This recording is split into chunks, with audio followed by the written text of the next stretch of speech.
Okay.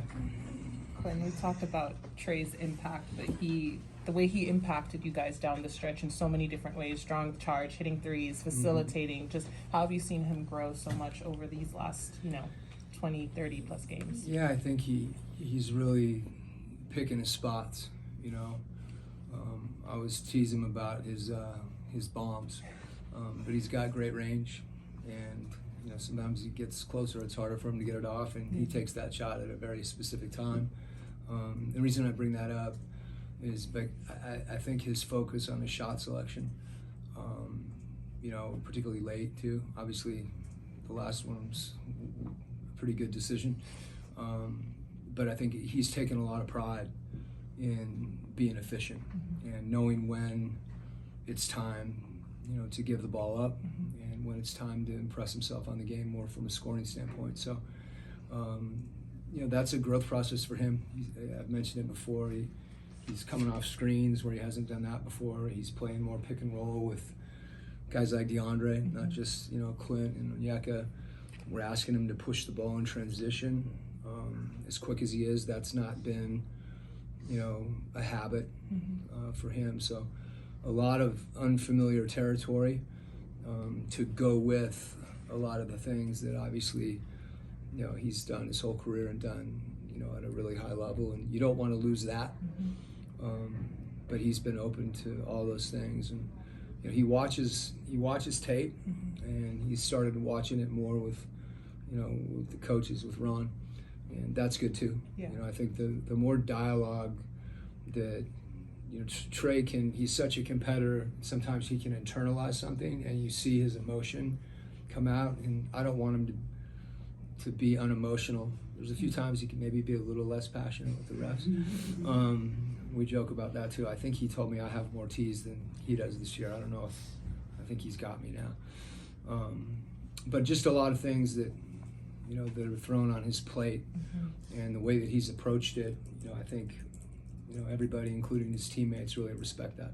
That being said, with him, we forget that he's only 26 years old and he's been in the league 7 years. Just how are guys like him who are used to playing a certain way able to find that balance of adding more to their plate? I think it's the thing about all the analytics say there's a window in your career, whether it's from say 19 to 25, where you see these market jumps, and obviously that's true, but that doesn't preclude a player from continuing to get better.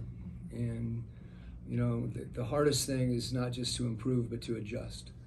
And sometimes in adjusting, you're uncomfortable.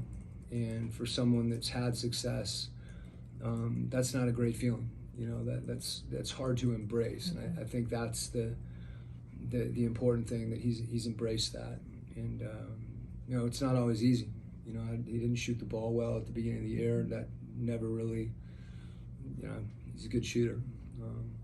But a lot of the other things he's doing, he knows when to hunt the ball. He takes pride in that.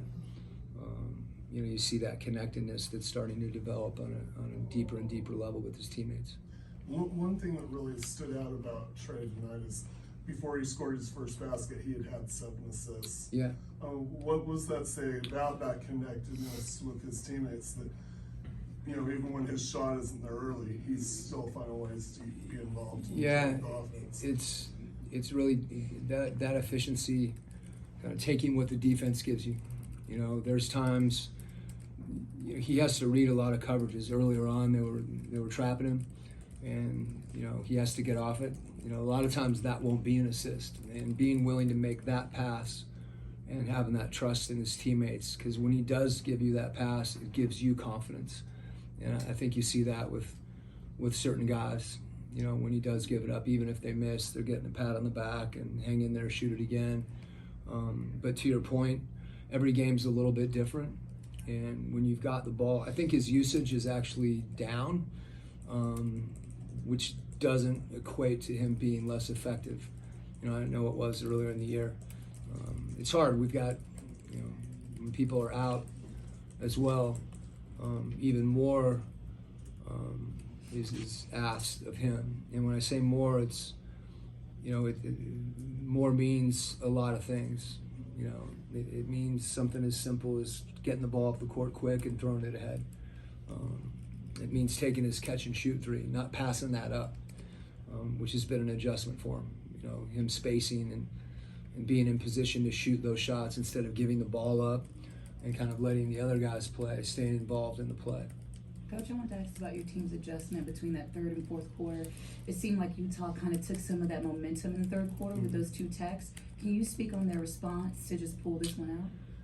Yeah, I think, you know, from that point, they were on the foul line a lot in that quarter, and the impact that has, first of all, the score, but secondly, we don't have a chance to play with any pace or in transition, even more so than when a team, you know, gets a made field goal. Their defense is just set.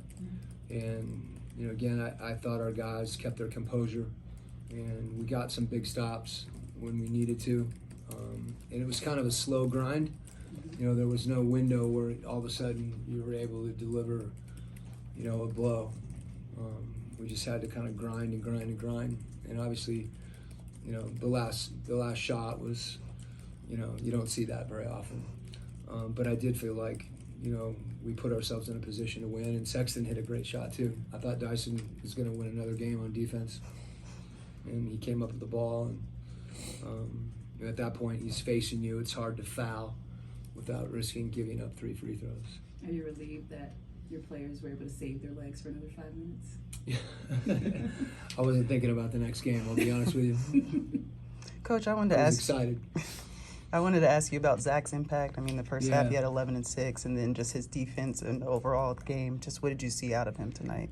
You know, it's almost, we've talked about this. You know, kind of this like running storyline on Zach, and it's really the same thing. You know, I thought the other night the Clippers are one of the more physical teams in the league, and you know, he hasn't played against that, so he got to play against that. And then you come out tonight, and I think he's learning as he goes.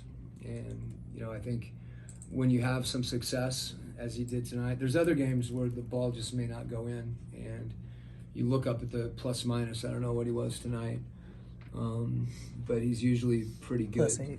Yeah, I mean, he impacts the game a lot of ways, whether the ball goes in or not, and he's just going to keep getting better because of the way that he approaches it. Quin, just to comment on Clint. Yeah, Against right. all that size, I thought played maybe his best game of the year. I would agree. He really finished, you know, against one of the best shot blockers in the league. And he anchored us. He made some plays defensively and got some defensive rebounds that weren't easy balls to secure. But you're right. You know, there was a lot of late drop-offs that are tough passes. I don't think people realize sometimes some of the interior passes. Those are hard passes to catch and then just go up, you know, in a fluid motion. And if you don't go up, now you're trying to score over the top of Kessler, and that's hard to do too. He was terrific. Thanks, Coach. Thanks.